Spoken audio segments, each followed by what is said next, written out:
Hello, everyone. My name is Alex Davidson, and I'm going to talk a little bit about how I got into playing Magic the Gathering as a game that I play pretty frequently, and I really love it as part of my life.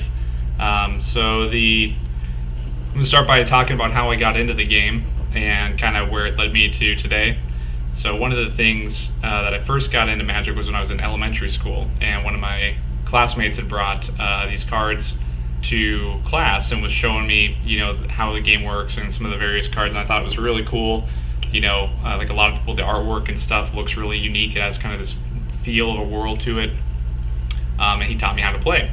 And so I convinced my parents to, let me play, and we would get together and play. We barely knew the rules, had horrible cards. We go to this shop, and there's a guy who would help us, kind of along and give us some free cards and let us play with his decks, which were way better and things like that. And then I fell out of the game, got back in high school, and started playing some local tournaments. Got a little more competitive with it, which I really enjoyed. And then kind of fell out of it again. Jumped back in for a little while when my brother was trying out the game for a little while. And then recently, the last like five years or so at least, I've been much more into the game again. I think it's probably something I'll stick with a lot more thoroughly now that I'm more invested in the game. But I got back in because, again, some of my friends I found out also played, and they also wanted to get back into playing the game, go to local tournaments, play kitchen table stuff with Commander and other formats. And I really like both. I'm a pretty competitive guy, so I really enjoy the local tournaments that I get to play. It's a way to meet people, make friends.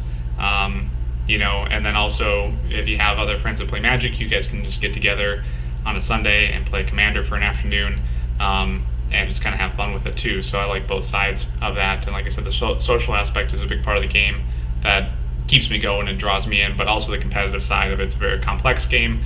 There's a lot of subtlety, and it's kind of like chess in that sense. There's a lot of strategy, which I really like, and I like how the mechanics all work together.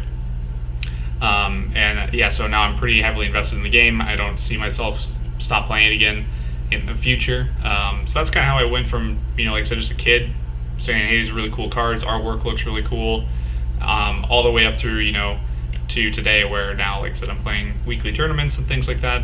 And I'm not, super competitive where I'm trying to, win championships, but I like having that as just a fun part of my hobby to have a little bit of competitive edge on the games as well.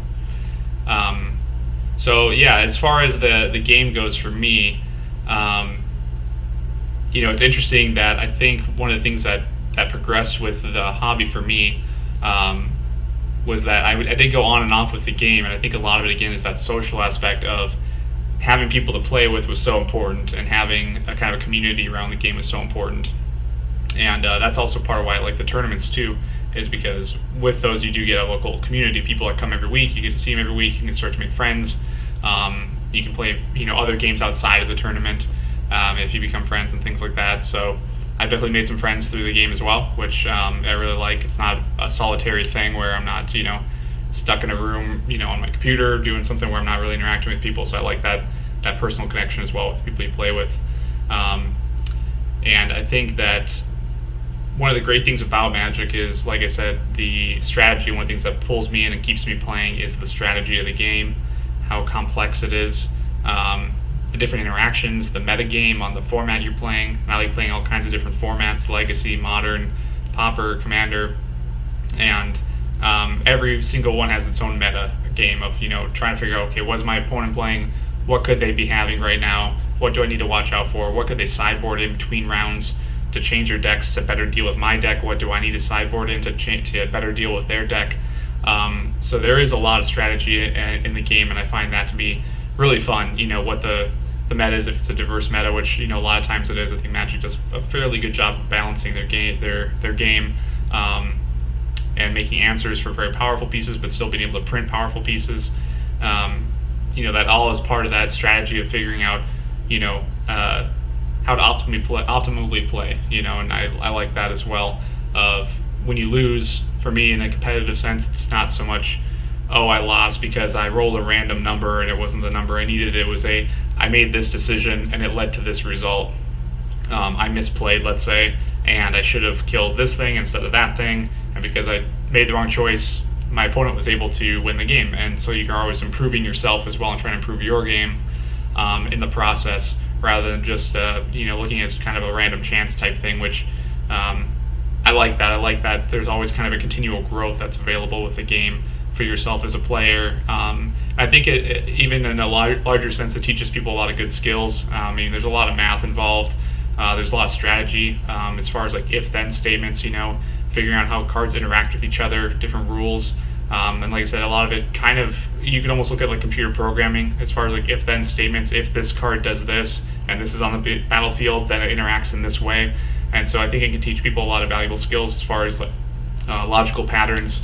And like I said, trying to optimize plays as far as how to maximize the numbers and how they stack and things like that, and doing the math of if you're going to do combat with your creatures, how will they block and how will the damage be dealt out accordingly, and timing as well. Knowing, okay, if I play this card now, it'll be more optimal than if I play it later or earlier or things like that. So I think it teaches people a lot of good skills as well, and especially for kids. I love seeing kids playing at the stores because I think it's a great game to get into. That's when I got into it. And anyways, that is my story of how I got into Magic the Gathering and why I'm still playing today.